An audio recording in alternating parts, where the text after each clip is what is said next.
Is that recording? I was talking to a customer today about something very interesting about Zoom and Microsoft. I have these discussions all the time.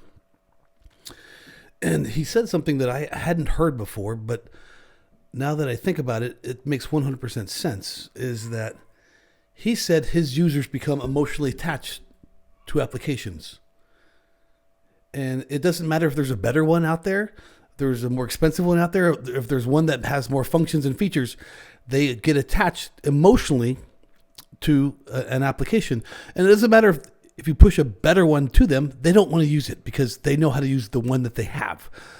That kind of goes into change control and user adoption, user training. I get that. That's a bigger and broader topic, but that struck a chord with me because there was one app that I used to use all the time. For years and years and years, I used Snippet in the Microsoft world. And it was easy and quick and efficient. And I knew all the shortcuts and I knew how to do it and I knew where it was at. And I just knew it. It made me more productive. It made me more efficient. And I had this emotional attachment to it that I didn't know I had until Microsoft put another product out there and replaced Snippet. I don't even know what the new product's called. Don't even care. Don't use it. Don't use it anyway. But that's the point, is that as IT directors, CIOs, CTOs, anybody in the IT department that's deploying production level applications, you have to take that into account of your users, the change management, change modalities, user adoption, user training, and take that into account that, hey, bigger, better, badder might not be the answer sometimes. What I'm getting at is that kind of the same analogy, right? I used this Snippet tool and it did what I needed it to do. It was simple, it was effective, it made me more productive. And along comes Zoom, right? And along comes this frictionless application that made something super complicated. For years, the UCaaS industry has pushed video and pushed audio and pushed phone and pushed rooms into making this almost too complicated solution where people actually got anxiety even approaching going to a meeting or attending a meeting or creating a meeting or organizing a meeting or going to a meeting room. It created too much friction.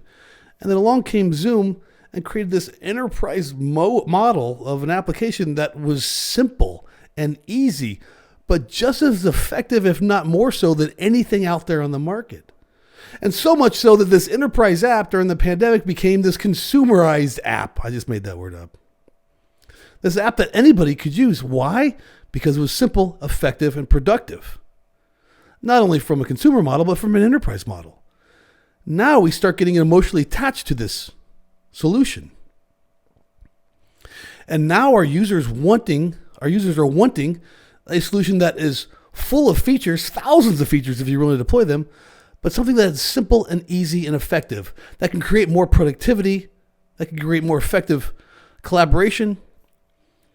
And then you become attached to this thing and it creates a bond, so to say. As we're remote, of course, all the last 2 years, we become even more attached to this one vehicle, this one tool, this one application that can create an immense, amazing amount of networking and colleague support and communication that we never knew we needed before. And now we do, and now we're emotionally attached to Zoom. And that's crazy, right? It's this enterprise app that's also becoming a consumer app that everyone now clings onto for just a window to another world, a window to another community, a window to another customer or vendor or partner or colleague. So I implore you to, I guess we're going to have to take a list of things that we have to think about now when we're deploying something or buying something or purchasing something or migrating to something.